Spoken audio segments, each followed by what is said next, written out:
성분 논란으로 허가가 취소된 인보사 개발사 코오롱 티슈진의 상장 폐지 심사 대상 여부를 결정할 회의가 어제 열렸습니다.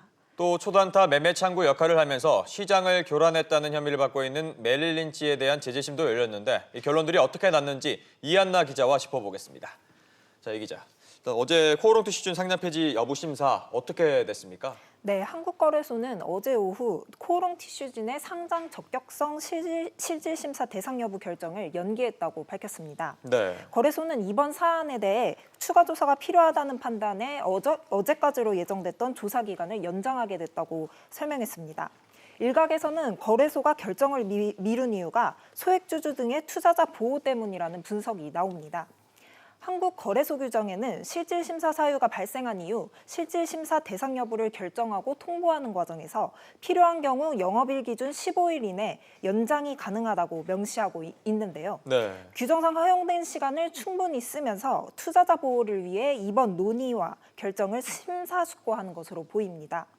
이에 따라 코오롱 티슈진의 상장 적격성 실질심사 대상 여부 결정은 영업일 기준 15일 이후인 다음 달 10일까지는 발표될 것으로 보이는데요. 그 전이라도 거래소는 결정을 내릴 수 있습니다. 네, 그런가 하면 메릴 린치 제재에 대한 회의도 어제 열렸죠? 네, 한국거래소는 어제 메릴 린치 증권에 대한 제재 결정도 연기했다고 밝혔습니다. 거래소는 메릴 린치 증권에 대한 제재를 결정하는 시장감시위원회를 개최했는데요.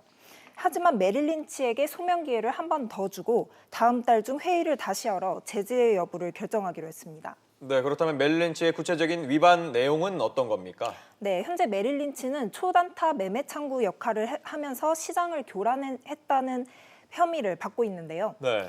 미국 시타델 증권이 지난해 메릴 린치를 통해 코스닥 수백 개 종목을 초단타로 사고 팔아 상당한 차익을 얻은 것으로 알려졌습니다. 이 초단타 매매는 고빈도 매매로도 불리는데요. 컴퓨터가 짧은 시간에 수많은 주문을 내는 알고리즘 매매의 일종이어서 극초단타 매매로도 불립니다. 시타델 증권은 당시 가격보다 미세하게 높은 호가로 대량 매수 주문을 내고 다른 투자자의 추격 매수로 가격이 오르면 주문을 취소하고 보유 주식을 매도하거나 낮은 호가로 매도 주문을 낸 뒤 가격이 내리면 주식을 사들이는 방식을 이용한 것으로 추정됩니다. 예. 거래소는 시타델 증권의 이런 매매 기법이 시장 감시 규정을 위반한 것으로 보고 심리를 벌여왔는데요. 특히 이들이 적용한 알고리즘이 차익 거래 목적의 일반적인 초단타 매매가 아닌 허수성 주문을 통해 시세에 영향을 미치려는 의도가 있었다고 의심을 하고 있습니다. 메릴 린치가 제재를 받게 될 경우 제재금을 부과받거나 주의 및 경고와 같은 회원사 제재 조치가 이뤄질 것으로 보입니다. 네, 알겠습니다. 이한나 기자 얘기 잘 들었습니다.